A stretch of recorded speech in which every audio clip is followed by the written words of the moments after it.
চেন্নাই এসে সবচেয়ে বেশি ভালো একটা এক্সপিরিয়েন্স হলো যে আলহামদুলিল্লাহ বলা চলে। এখানে একটা মানুষের সাথে দেখা হলো। তো উনি চেন্নাই আমার সাথে ইয়ে করতেছিল, কথা বলতেছিল। তো তামিলে কথা বলতেছিল। পরে আমি বললাম যে হিন্দি বলো। পরে উনি হিন্দিতে কথা বললো যে হচ্ছে আমরা কোথা থেকে আসছি। পরে বললাম বাংলাদেশ থেকে। পরে উনি আমাদের দাওয়াত দিল।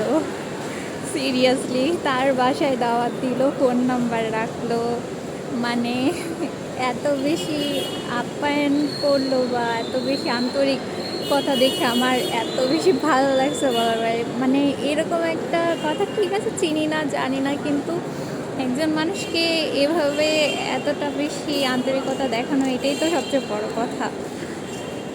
তো যাই হোক, মানে ভেলোরে যেই খারাপ এক্সপিরিয়েন্সটা হয়েছিল, এখানে এসে সব কিছু মিটে গেছে।